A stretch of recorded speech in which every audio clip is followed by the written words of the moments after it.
What's all like your wife, yeah? Yeah. Yeah, how has this affected her? We haven't always been on the same page about it. There's been, and I talked about it on the 12-month pod, there's been plenty of times where it's like, taking my dad and we've gone to the golf club for lunch and we're sitting at the table and kind of nothing's happening and it's a Saturday afternoon, so I'll just open my phone and put a couple of tips through. And she's like, what the fuck are you doing? Put your phone away. Yeah. And I'm like, get off your phone. I'm like, nothing's happening. Like, Dad's gone to get a beer. I'm just putting, it takes me 30 seconds to put some tips on. Like, fuck off. Right.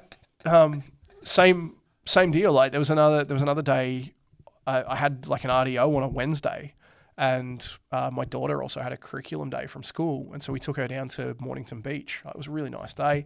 Went down to the beach, and we're walking along the beach, and like my daughter's out in the water, like flipping around and all this sort of stuff, and my wife's watching her and all this, and I'm 100 meters away walking along the beach, like just firing a few tips off, and I'm like, well, I can't go in the water because I've got my phone in my pocket, right? Like, so I'll just kind of stand, knee length in the water. Oh, my phone buzzed. Oh shit, no, just fire that off. Yeah, good cartwhile, right? That kind of thing. Oh, where is she? She drowned. Those sorts of things. And so That's what I was going for. But so early days, those sorts of things came up, and like part of me justified it with, well, I'm making money, and like supporting I'm just standing here, so like I might as well. It takes 30 seconds to put a tip on. Who cares? And then over the journey, it's kind of been like, just miss the day. Yeah. Like, who cares? I remember talking about it on the 12-month pod. Took my wife away for a weekend, and it was a fill-up day. We went like plus 18 or something like that, and I'm checking the alerts and all this sort of stuff. I just muted my phone. I'm just like, I don't care. Like, whatever. Like, I'm in the city. I'm at a hotel. We're going to a spa. It's like, just turn off. Who cares? Yeah.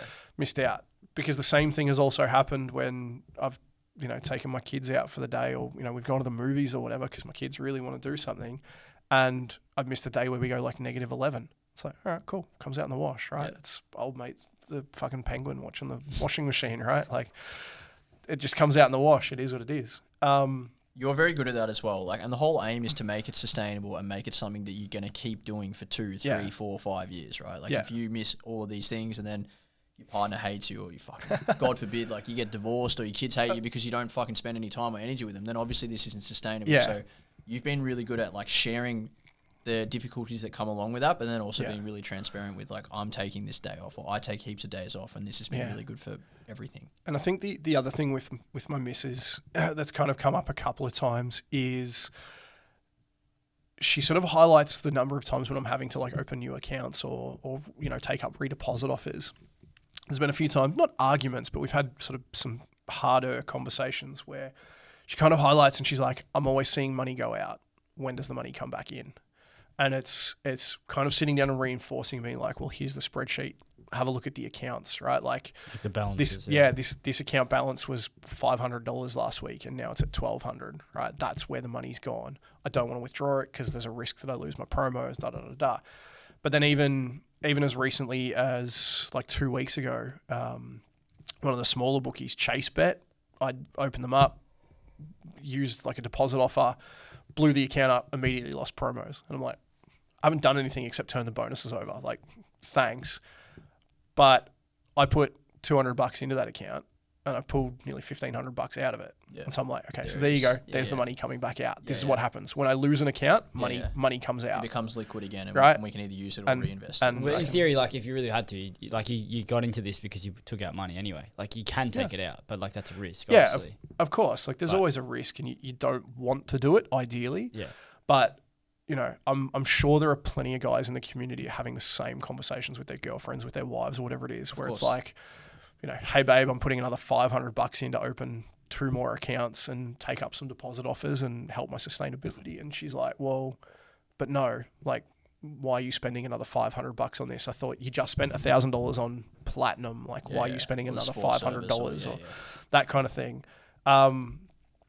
And between me and my missus, it's just always been communication. It's like, if she has an issue, I'm like, well, you need to let me know, because I'll either fix it, I'll explain why I can't fix it, or I'll realize, okay, I've done something wrong and I need to like kind of adjust and change what I'm doing. And maybe it means, taking her out for a weekend, or it means spending a bit of money fixing the car up, or it means doing something for the kids and that sort of stuff, to be like, hey, the money is there. It's not gone. It hasn't disappeared.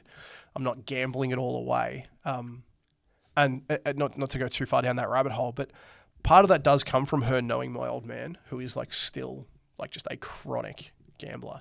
I mean, I met up Anzac Eve. I had dinner with him at the local pub. You know, we sat down, watched the first quarter of the game, and when I first got there, I walk into the sports bar and, hey Dad, how you going? What's going on? And he goes, oh, can you just double check this for me? And he's got a ticket, like a tab ticket in his hand. And I'm like, yeah, okay. And it was like an all up thing. And he'd been like, right, this horse replace, this horse replace, this horse replace. And he's like, I'm pretty sure that this is paid off. Like this has happened. I'm like, okay, cool. So we have a look at it. I'm like, yep, they've all got the place. Like this one paid $4 the place. This one paid $2. This one paid $2. And he's like, okay, awesome. Takes it up, cashes in. It's like $200 he's made. And he's like, yes, you know, and he's like, I'm paying for dinner and da da da. And I'm like, the first thing I said to him, I'm like, Dad, how many of these are you put on? And he's like, well, it doesn't matter. I'm paying for dinner. I'm like, Dad, how many of these have you put on? As in today? Like just today, right? Yeah, like how many? And he's like, oh, just 2. And I'm like, okay, so you haven't won $200. You won like 170, 140 or whatever it was. Like he'd put on $30 each or something. So I'm like, so you haven't won $200. I'm like, because you lost the other one and you get your money back on this one as part of the payout. So you're not $200 up. I'm like, you're only $150 up. I said, how many of these did you put on last week that didn't pay off? How many of these did you put on the week before that didn't pay off, right? And for him, that's how he wants to spend his money, and he hangs out with the barflies and they all have a good crack and all this, right? And it's like he's in his 70s, like he doesn't care. He's like, whatever. But my missus knows him and what he gets up to. And so when I sit down and I'm like, I'm going to spend my Saturdays. And my youngest daughter, she's like, oh, you're doing horsey betting? And now I've been very conscious. I've been like, no, I don't really do that anymore, sweetie. We don't put the races on the TV. You know, if I'm sitting there with my laptop, I'll have something that I can alt tab away to. So I'm like, oh no, I'm just doing some work and stuff like that. Because it's then seeped into like, wow, my 8-year-old daughter is now like, oh, my dad spends his weekends like punting on the horses. And I'm like, but that's not the impression that I want any of my kids to have. I don't want any of them to think. That's not what you're doing. No, it's but not. They're too young to understand that. They're too young to understand what's actually happening. And like, you know, my older kids, I've spoken to them about it. I'm like, this is what I do. Here's how it works. You guys are never going to do it, right? In terms of like gambling and all this sort of stuff. You know, we'll talk about it when you're old enough to open accounts and all this sort of stuff because I want to make sure. I mean, because you want to use them. Maybe, but Sorry to interrupt, guys. It's Steve here. If you're sick of the ads on YouTube, jump over to Spotify or Apple Music and you can listen to the podcast there. No, but I legit hate it, and we're kind of going off on a tangent. But like I like even just Twitter recently. Like I'm a massive fan of Track My Brown, right? We talked about him on the 12-month pod, and he is like going really hard this year. Like he is. I reckon he's fully destroyed Nathan Brown's. He is absolutely savage, Nathan Brown. I don't know how if you're up to date with him. Yeah, it's been like he has ripped this guy apart, but his posts have now gone from like, oh well, here's another losing multi for Brownie. It's like this shit is toxic. Get it off TV. Yeah. Here's a petition. Sign it. Yeah, and people are going at him, and like. You know, I don't know if he's going to ever see this or if he knows who I am or anything like that. But there are so many times when like I see his posts and him and I end up fucking tag teaming people where someone jumps in and it's like, oh, it's just a bit of fun. Who cares? And both of us are just like, fuck you, fuck you, fuck you, fuck you, fuck you.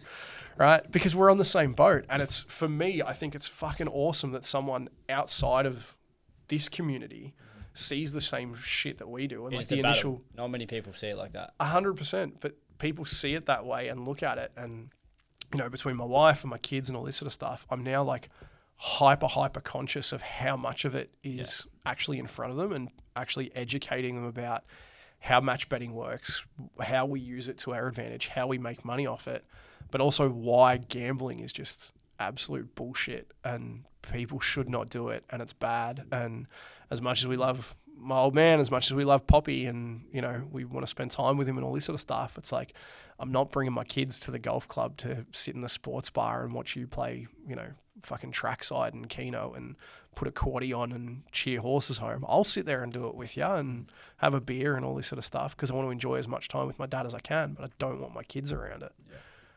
Which is fair enough. You'd be fun at parties, wouldn't you, Pete?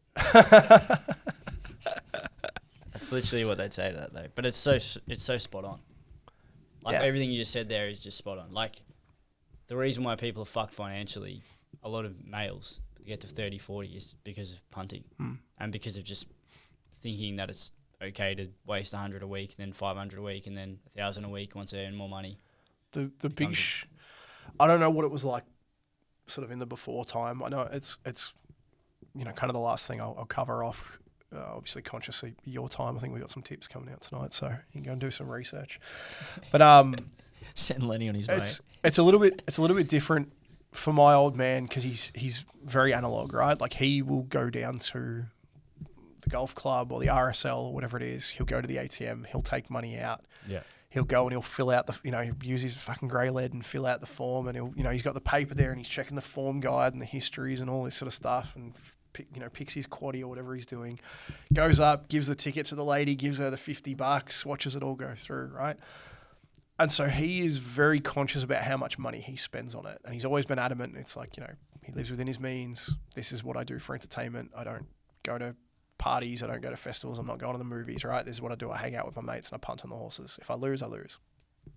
And that kind of formed part of my, thing around gambling, right? And I've said it from the start with you guys. People that gamble within their means, if you want to put $5 on a multi on Friday night, to me, that's no different than buying a pack of cigarettes.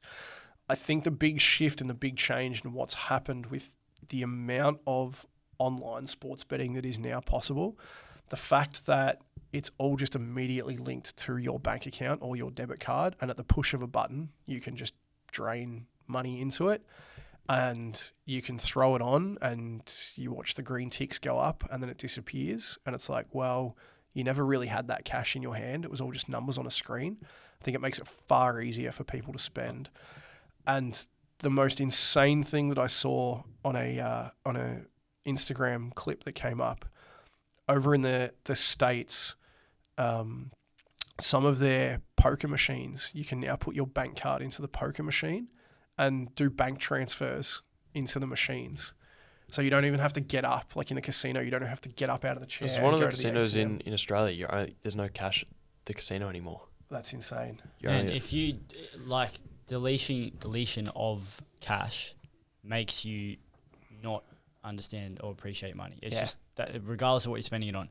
If you have to pull $50 out of your wallet and it's a $50 note versus you just clicking a button, I don't care who you are, you're going to be more likely to spend the $50 on your screen rather than picking it out of your pocket. So the perfect example of that, and it's funny that you bring up cash, right? I got $100 cash in my wallet.